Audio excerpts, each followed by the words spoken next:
just go into some of the details about the passing that you were so successful with? Yeah. Like, you know, there was I was doing a lot of leg dragging and a lot of like bringing your feet together. Like, cause like I said, like you were trying to keep your knees pinched to keep that half guard. So as I was going like this. Right. And so it was like kind of making it easy for me to get like some way or another to the outside of them, right? But as much as I do all these other things and find all these other passing positions, the most that I pass from is tending to be like a headquarters with like a tripod and a head pin right here, right? And I think like, man, I did this one as far back as my like BJJ Fanatics DVD in like 2019 or something like that, you know, and I don't know, like, it's okay if you guys want to buy it, but it's, you know, like I would probably buy Gordon or Joseph's stuff now. It's a little more up to date, you know what I mean? But, and to be honest, I took that from Gordon too, kind of, because I remember Gordon taught from like a shin to shin a while back to like, when people go shin to shin and start rocking back, to plant your hands to the mat and kick yourself in this position and find an underhook and post your head.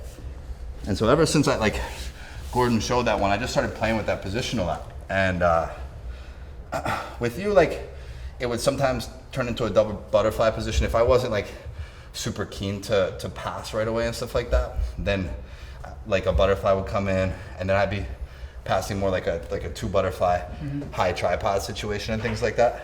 But like for instance with Mika at ADCC, I was in that same position where I caught the underhook and got my head post here, and I pretty instantly like took him to quarter guard here. And then after I get the quarter guard and he's kind of like, you know, clamped on my ankle here, and then I'll come in and start digging for this near side underhook, because 2 is always better than 1. And then I'd find some sort of way to pass to mount here, because mount's always better than side control, right? And so like, I'm realistically looking for like, that would be like probably the go-to spot, you know, but there's a lot of things that can happen in between and a lot of ways that we can pass. Like, I think sometimes I get people so pinned here and I walk my head so close to this direction that when I keep my knee on this side, I can get to a position where I can shove their arm, and I got you here once or twice, right. You know what I mean? And then I'm starting to think about setting through back takes. And I think I was so deep on you the one time, that's when I went for this kind of like head and arm strangle right there. So I like that tripoding position, you know what I mean? I've been playing with it for a long time. Joseph seemed to really like innovate on it with the 2 butterflies and stuff like that, and just based on like me body lock passing before and doing this tripoding before, it's kind of made sense for me to play around with it a little bit too, but I mostly like it from that headquarters position right there a lot. One of the easier ways is like if I'm here, this is like kind of my primary framing hand here, right? And so, and especially when they're connected to the ankle in some kind of way, like connected to the ankle or like grabbing at your knee or something like that, now it's like pretty clear for like an underhook on this side, right? But the only problem is like crashing past all these things, right? And so you have to be able to crash. Now, so the first thing I would do is I would start planting my hand to the mat on the inside of this, right? And so like it's kind of hidden here, you know, and it's not quite like you're not cupping it per se, you're just kind of hidden with it.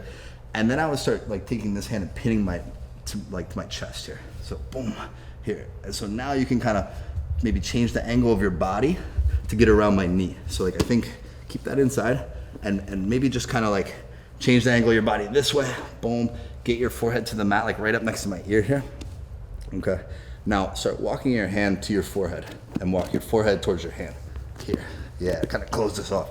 Now just keep a really good staple here. And now you're in like a pretty like keen spot to just kind of either like, you know, sometimes I fish for the other underhook, whatever, or just like make some sort of a play to get your knee to the other side of my body while keeping your hip close to your knee. So like if you chop over, boom, here, yeah, just don't let me get this in, because that would be like the biggest mistake people make. Yeah, and then eventually you probably have to clear that quarter guard, right? But I think like sometimes people make the mistake of like trying to jump over to that side too quickly and the knee follows. So like if you jump over to knee cut on me, boom, and I follow with that knee, and I can move you off of me and stuff like that. And so if you do make a big movement like that, your hips have to come high and then drop very quickly to the other side, right? So what would be the best way to clear the knee through without catching the ankle so badly? Oh, you know, I'm not as concerned with that, man. I think like it's probably pretty bound to happen. We're gonna like, and that's why like when I get to the other side it's a good chance that like, yeah, go ahead, get over there. And I do trap this ankle because I'm not too worried about knee cutting straight through. You know what I mean? Like, I actually prefer to hang here for a sec, because if you just keep slicing through this position, sometimes I go with it and find some sort of way to frame against you and stuff like that or whatever. So just kind of like cook here for a sec. Okay, I'll stay pinched on this. Now dig for this underhook on this side. Boom. Now walk your hands close together and get my elbows away from my shoulders. Okay, now so I'm so freaking pinned here, and all I have is this pinch that's not even really facing you, right? Now just put your instep in between my legs there, or kick out, yeah, that's fine. Or I prefer to go to like mount from here, man. So if you just put, Cross back through. yeah, put your other foot in first, like we call it like a vegan mount, I've heard it called. So put the foot inside so both your feet are doing the same thing. There you go.